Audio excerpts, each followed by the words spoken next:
బడ్జెట్‌లో కీలక మార్పులు చేశారు నిర్మల గారు. 2025-26 వార్షిక బడ్జెట్ తర్వాత కొన్ని వస్తువుల రేట్లు భారీగా పెరగడం, కొన్ని వస్తువుల రేట్లు భారీగా తగ్గడం జరుగుతుంది.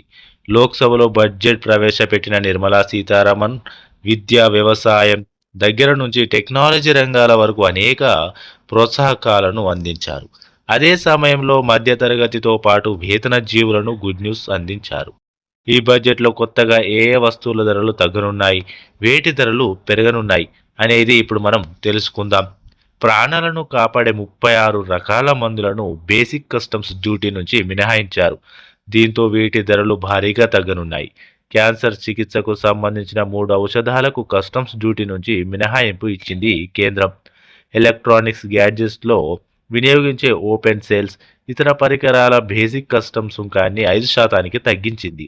Cobalt powder, lithium ion battery తుక్కుతో పాటు జింకు సహా మరో 12 రకాల క్రిటికల్ మినరల్స్‌ను కూడా కస్టమ్స్ ట్యాక్స్ నుంచి మినహాయించింది కేంద్ర ప్రభుత్వం. ఇక నౌకల తయారీకి అవసరమైన ముడి సరుకుల మీద కస్టమ్స్ డ్యూటీని 10 ఏళ్ల పాటు మినహాయింపు ఇచ్చింది సర్కారు. సముద్ర ఉత్పత్తుల మీద బేసిక్ కస్టమ్ డ్యూటీని 30% నుంచి 5%కి తగ్గించింది ప్రభుత్వం. తోలుతో పాటు తోలు ఉత్పత్తుల ధరలు భారీగా తగ్గనున్నాయి. ఎల్ఈడి, ఎల్సీడీ టీవీల రేట్లు కూడా తగ్గనున్నాయి. మొబైల్ ఫోన్లు, లిథియం బ్యాటరీలు, ఎలక్ట్రిక్ వాహనాల రేట్లు భారీగా తగ్గనున్నాయి. ఫ్రోజన్ చేపలు, చేపల పేస్ట్‌కు సంబంధించిన ధరలు కూడా ఈ బడ్జెట్ తర్వాత తగ్గుతాయి. మన దేశంలో తయారయ్యే బట్టల ధరలు ఇక తక్కువ ధరకు లభించబోతున్నాయి. క్వారియర్ గ్రేడ్ ఈథర్నెట్ స్విచ్లతో పాటు మరో 12 రకాల కీలకమైన ఖనిజాల రేట్లు కూడా తగ్గుతాయి. వీటితో పాటు బడ్జెట్ ఎఫెక్ట్‌తో కొన్ని వస్తువుల రేట్లు పెరిగే అవకాశం కూడా ఉంది. ఇంటరాక్టివ్ ఫ్లాట్ ప్యానెల్ డిస్ప్లే మీద ట్యాక్స్‌ను 10% నుంచి 20%కి పెంచింది కేంద్ర ప్రభుత్వం. దీంతో టీవీల రేట్లు పెరిగే ఛాన్స్ ఉంది. దేశీయంగా టెక్స్టైల్ ఉత్పత్తులను ఎంకరేజ్ చేసేందుకు అల్లికల దుస్తుల మీద కస్టమ్స్ పన్నును 10 నుంచి 20%కి పెంచారు. దిగుమతి చేసుకునే కొవ్వొత్తుల ధరలు పెరగనున్నాయి. దిగుమతి చేసుకునే విలాసవంతమైన పడవల ధరలు కూడా పెరగనున్నాయి. పాలివైనల్ క్లోరైడ్ ఉత్పత్తుల ధరలు కూడా పెరగనున్నాయి.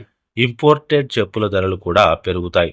స్మార్ట్ మీటర్లు, సోలార్ బ్యాటరీలు ధరలు కూడా పెరగనున్నాయి. ఓవరాల్‌గా గత బడ్జెట్‌తో కంపేర్ చేస్తే ఈసారి బడ్జెట్ మిడిల్ క్లాస్‌కు ఫ్రెండ్లీగా ఉందని నిపుణులు కూడా చెబుతున్నారు. ముఖ్యంగా ఇన్కమ్ ట్యాక్స్ విషయంలో రిబేట్‌ను పెంచడంపై దేశవ్యాప్తంగా మిడిల్ క్లాస్ పీపుల్, ఉద్యోగులు హర్షం వ్యక్తం చేస్తున్నారు. చాలా కాలం నుంచి ట్యాక్స్ విషయంలో నిర్మలా సీతారామన్ గారి మీద విమర్శలు వస్తూనే ఉన్నాయి. అంతా అన్నం తింటే ఈవిడ మాత్రం మన శాలరీలు తింటోందంటూ చాలామంది ఎంప్లాయీస్ మీమ్స్ కూడా వైరల్ చేశారు.